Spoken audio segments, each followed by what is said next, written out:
मित्रों, हर मानव यही चाहता है कि हम अच्छे से अच्छे खाएं, अच्छे से पिएं।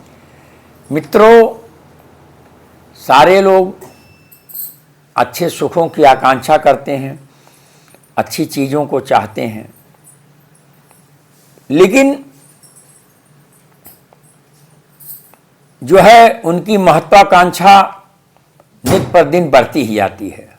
जैसे आग में घी डाल दिया जाए तो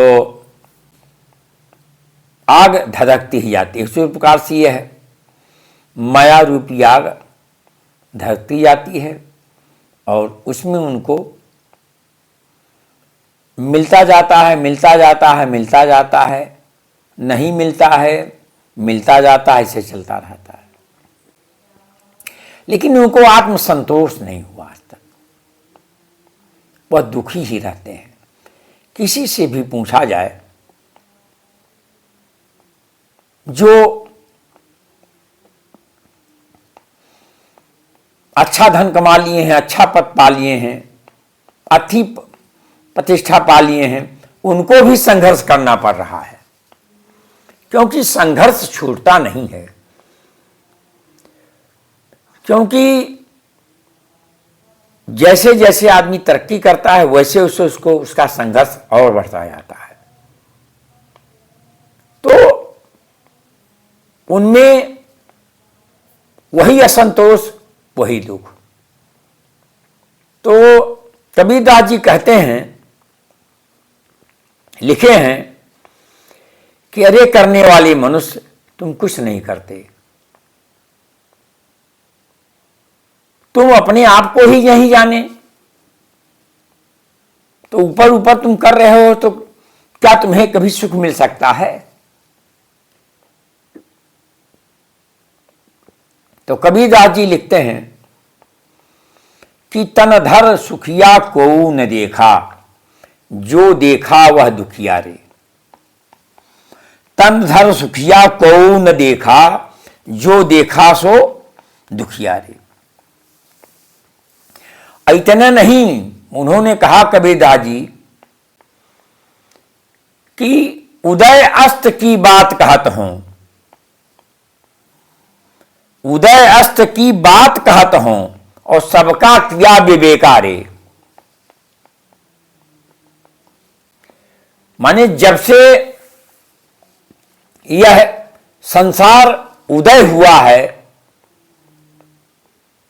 और जब अस्त होगा तब तक की बात मैं कह दे रहा हूं। कह रहे हैं कि तनधर सुखिया को न देखा, सो देखा सो दुखिया रे।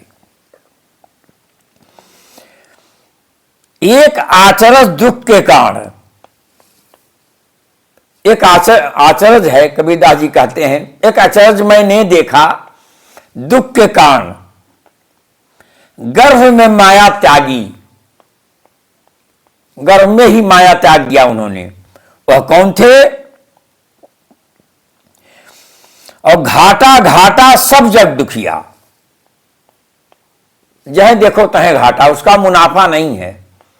और घट घट देखा सब जग दुखिया, यानी जह देखो तहे, क्या हाल चाल है बाबू? अरे बाबू बड़े परेशानी है, घाटा है, मुनाफा ना हो पाओ बस ठीक से। तो घाटा घाटा और घट घट दुखिया। क्या गृहस्थ, क्या बैरागी। जो घर द्वार को छोड़ दिया है, वैराग्य को धारण कर लिया है, लेकिन वैराग्य का जीवन यापन नहीं कर रहा है, वो भी दुखी है।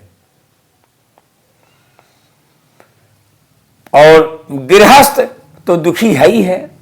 क्या गृहस्थ, क्या बैरागी, सब दुखी हैं। और क्या,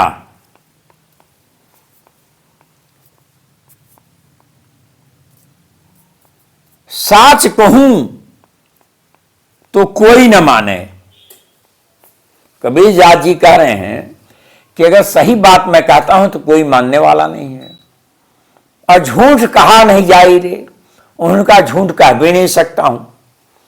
कबीरदास जी कहते हैं कि सांच कहूं तो कोई न माने और झूठ कहा नहीं जाई रे। क्या है लिखा कि ब्रह्मा विष्णु महेशो दुखिया है। क्या कहा आपने कि ब्रह्मा विष्णु महेशो दुखिया यह सृष्टि रचाई रे। अब आप बताइए, जो जिसने इस सृष्टि को रचाया परमात्मा की कृपा से, ब्रह्मा विष्णु महेश, उसको भी कबीरदास जी कहते हैं कि ब्रह्मा विष्णु महेशो दुखिया यह सृष्टि रचाई रे।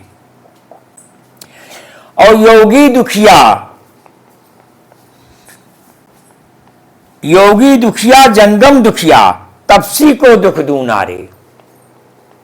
योगी दुखिया, तपसी दुखिया और जंगम को दुख दूना रे, यानी सभी को, गृहस्थ को एक गुना है तो उनको दो ही गुना है। दो गुना क्यों है? दो गुना इस नाते है तपस्वी को, साधु को, इस नाते है कि एक तो संसार से लड़ रहे हैं वो कि प्रभु इस माया को हटाइए, और माया बार बार उनको परेशान कर रही है। साथ साथ तपस्या भी कर रहे हैं भगवान से, तो इस नाते वो भी दुखी हैं कि योगी दुखिया जंगम दुखिया तपसी को दुख दूना रे। और आशा तृष्णा सब घट व्यापय, आशा तृष्णा सब घट व्यापय। आशा क्या है? आशा उम्मीद है कि प्रभु, जैसे हम अपने बच्चों से अपेक्षा करते हैं, हे प्रभु हमारा बच्चा यह हो जाए, हमारा बच्चा अच्छा हो जाए, फिर अच्छा हो गया, फिर और उम्मीद करते हैं उससे, फिर और उम्मीद करते हैं, फिर उससे और उम्मीद करते हैं। इस नाते वह प्राणी आशा में पड़ा रहता है, लेकिन वो आशा कभी उसका आगे ही बढ़ता जाता। और तृष्णा, तृष्णा माने पानी की चीज, हमेशा वो परेशान है, यानी उसका जो इच्छा है, वो महत्वाकांक्षा है, वो बढ़ता ही जाता है प्रबल। तो कहते हैं कि आशा तृष्णा सब घट व्यापय और कोई महल नहीं सूना रे। कोई भी महल ऐसा नहीं है कि सूना हो, कि जिसमें आशा और तृष्णा ना व्यापा हो। राजा दुखिया प्रजा दुखिया, राजा भी दुखी है, प्रजा भी दुखी है। राजा दुखिया, प्रजा दुखिया और रंक दुखी धनहीना रे। और रंक का है, रंक तो बेचारा गरीब है, उसको दुखी होना चाहिए, लेकिन राजा भी दुखी है, प्रजा भी दुखी है। तो क्यों दुखी है? कबीरदास जी लिखते हैं कि सुखी तब कौन है? तो कहत कबीर सुनो भाई साधो, कहत कबीर सुनो भाई साधो, साधु सुखी मन जीता रे। जो इस मन को जीत लिया वही जो है सुखी है, और नहीं तो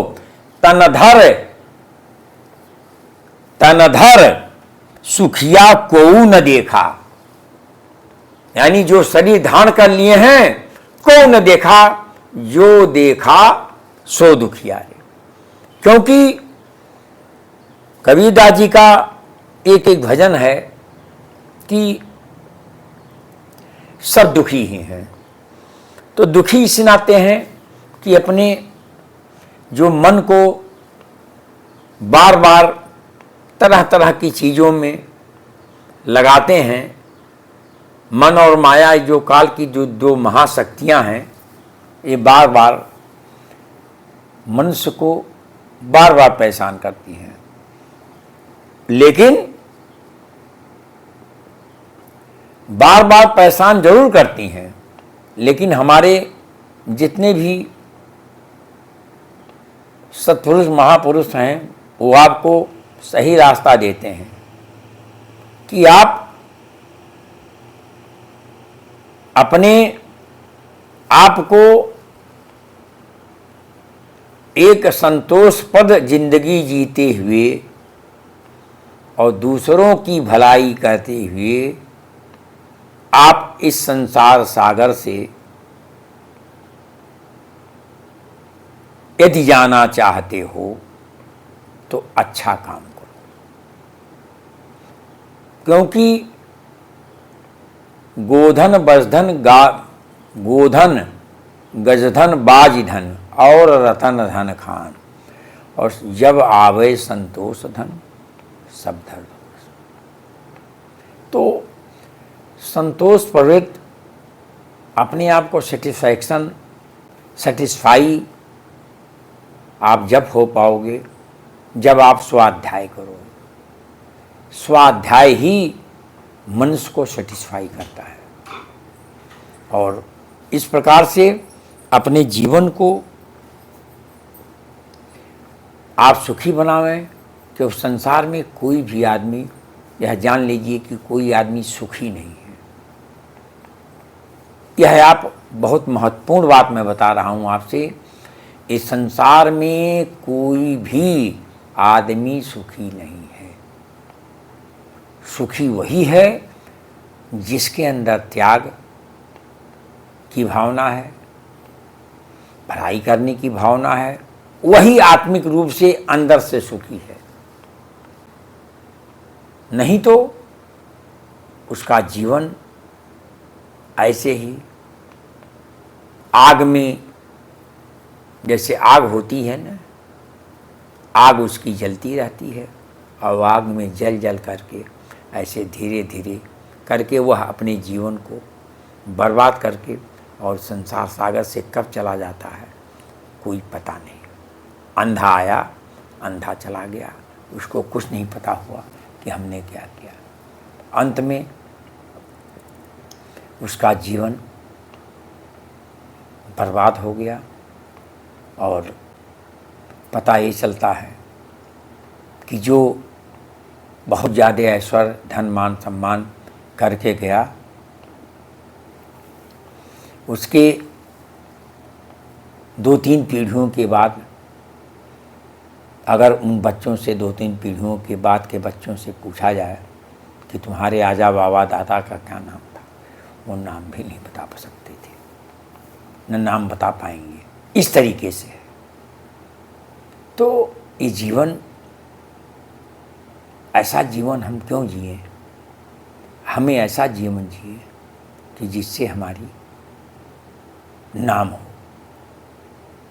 तो जब अच्छे कर्म करोगे नाम होगा आपका, बुरे कर्म करोगे तब भी आपका नाम होगा। अब या तो रावण जैसा कर्म कर दो तो रावण का भी नाम है भाई, राम जैसा कर्म कर दो तो राम का भी नाम है, कंस जैसा कर्म कर दो कंस का नाम है भाई, कृष्ण जैसा काम कर दो कृष्ण का नाम है। तो सब मिला जुला करके यही है कि हमारा भारतवर्ष बहुत ही संत विचारों का है, शांत विचारों का है, और यहाँ जो भी आया भारतवर्ष में उसे ऐसे ऐसे हमारे दिव्य महापुरुष मिले कि उनको शांति प्रदान की। तो ये ऐसा भारतवर्ष में हम पैदा हुए हैं, तो हम अपने भारतवर्ष को उसकी लाज रखें और हम अच्छा मार्ग चुनें और अच्छे जीवन जिएं और लोगों की भलाई करें। इसी के साथ